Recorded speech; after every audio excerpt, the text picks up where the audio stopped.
Have you ever wanted to start your own podcast? I record and publish podcasts on a platform called Spotify for Podcasters, and I absolutely love it. Essentially, you can upload from your phone or computer, and it distributes to every platform that plays podcasts. They support video podcasts, and you can make money on the platform with ads or even podcast subscriptions, something that has made my life so much easier as a podcaster. So if you're interested, I highly recommend you give it a try. You can download the Spotify for Podcast app, or go to spotify.com/podcasters to get started on your podcast today.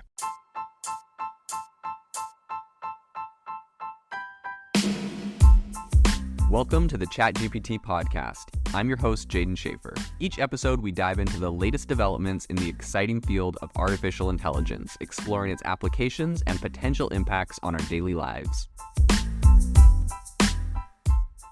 Today's episode is brought to you by Self-Pause, which is an AI life coach that I absolutely love. Self-Pause allows you to go and have a conversation around anything that you're trying to achieve. It helps you set goals. It helps you build positive habits, eliminate limiting beliefs. It's essentially just your personal coach for anything that you're trying to focus on in life. The best AI life coach. You need to check them out. Go download the app. This is something that seriously can change your mindset, and I am a massive believer in mindset. I know that if you change your mindset, you can accomplish anything you want to. So go download the Self-Pause app today, iOS and Android. This is something you absolutely need to get. With the launch of ChatGPT, AI came to the forefront for a lot of people for a lot of different use cases.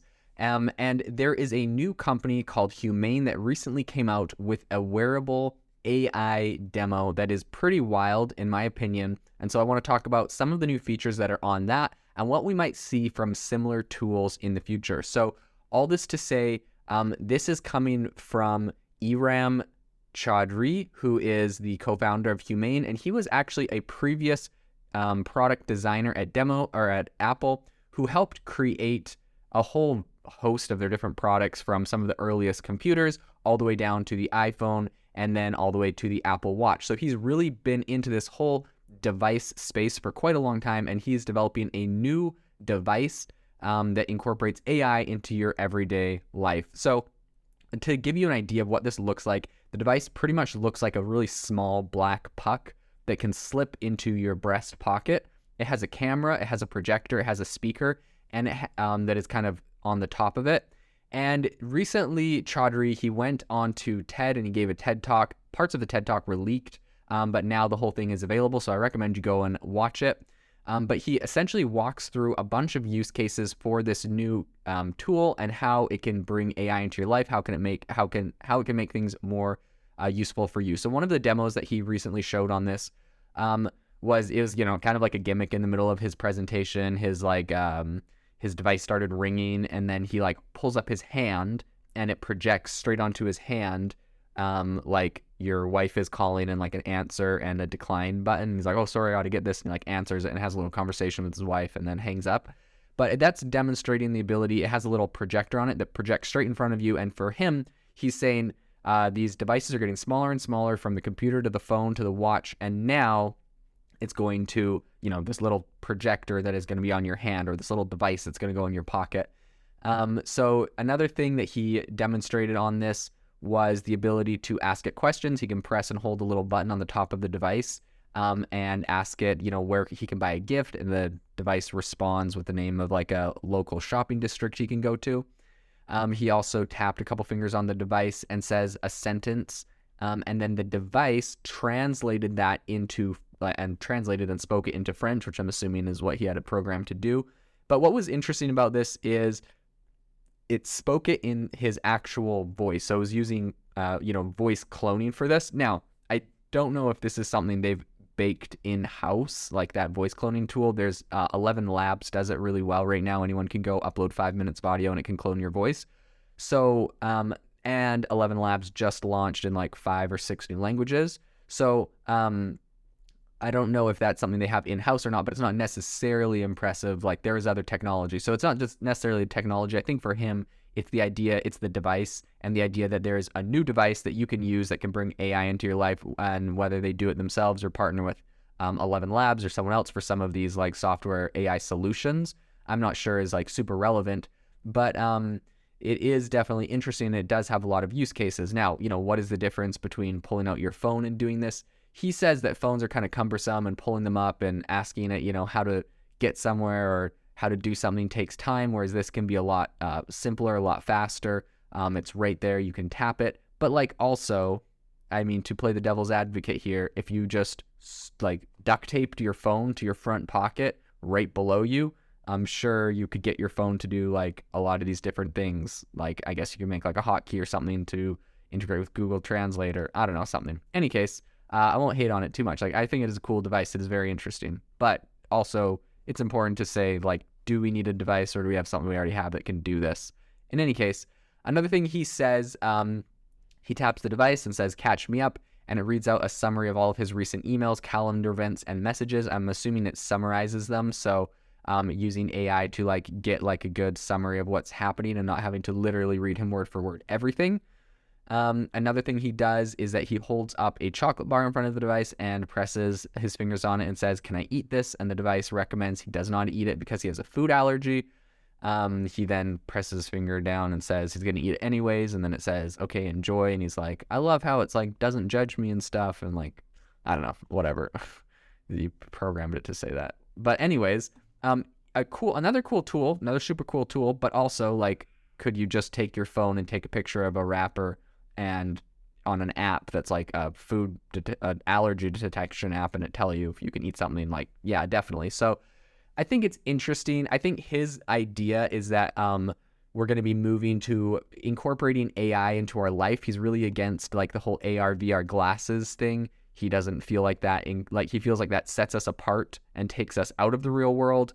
And you know, it's kind of like blocks you off, whereas this is like really incorporated into everything you do. And to that, I do agree.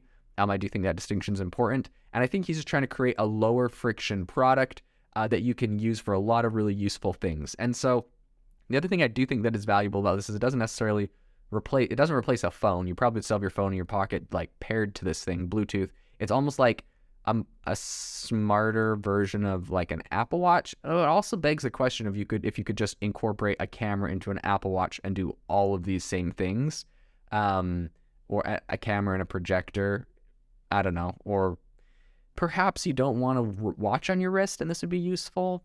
Anyways, I do think is an impressive demo. I'm not 100% sure if this is actually fully functional. You know how these tech companies are with demos these days.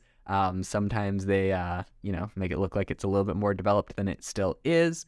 There is a few questions I have about this product, though, beyond just that. Number one is, if you don't have a pocket on your shirt, how does that work? Do you just clip it to your shirt? Is that going to look dorky or bad? I don't know. Also, he's calling it a demo, but we've never actually seen him use the projector buttons or the voice commands. It kind of just did he pushed a button and it just did the thing, but he never told it to do anything. So it's like, that all could just be pre-recorded buttons he was pushing, you know what I mean? Anyways, maybe it's real, maybe it's not. I'm not 100% sure. One thing during the demo, he had it translate into French. I'm not sure how he set that default. So there's just a bunch of different things where I'm not 100% sure how developed this thing actually is. He did mention, though, that this thing is going to be described as like a privacy first and safe device. And I think that is going to be one of the biggest issues and things that are top of mind for people before you go and strap a camera to the front of your chest. Like, how is that being used?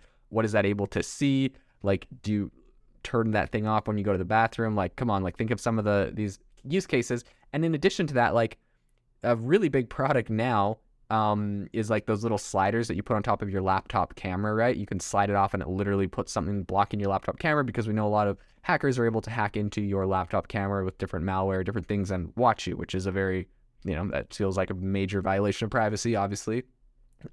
So much so, this product that in a recent laptop I purchased from Lenovo, it literally built into the camera has like a manual like camera blocking switch. So on a tool like this, how does that work? Like, when is the camera on? When is it off? How do you know it's private and safe? I think those are going to be really important questions. Also, how bright is the projector? How loud is the speaker? Is this going to work in daylight? He was in a dark theater when he was giving this presentation. If this is in a crowd, are you going to be able to hear it? There's a lot of just different questions. I think I would be curious to ask him, what about third-party apps? Am I going to be able to get Uber and Spotify on here? So I think there's a lot of different questions for him. I believe this is a very early stage demo. It's going to be interesting to see how this moves forward. But I think broadly speaking, this is a good concept to be considering now, whether or not his product is fully developed, because AI is going to be integrated into all the tools we currently use. It's going to be integrated into our everyday life. And so I think it's going to be important to stay on top of these different products and different ways that AI is trying to be brought into everything from the software we use on our computers to like in the literal room with us with a device like this. So it's going to be interesting to follow and see how this progresses in the future. The innovation in AI right now is absolutely exploding. If you want to stay on top of all the insane disruptions and innovation that's happening right now, you need to subscribe to our newsletter on AIBox.ai. We send you daily everything that is happening, the news and the crazy advancements in AI technology straight to your inbox for free every single day. So go to AIBox.ai, subscribe, and stay ahead of the curve on the world of AI. If you are looking for an innovative and creative community of people using ChatGPT, you need to join our ChatGPT creators community. I'll drop a link in the description to this podcast. We'd love to see you there, where we share tips and tricks of what is working in ChatGPT. It's a lot easier than a podcast, as you can see screenshots, you can share and comment on things that are currently working. So if this sounds interesting to you, check out the link in the comment. We'd love to have you in the community.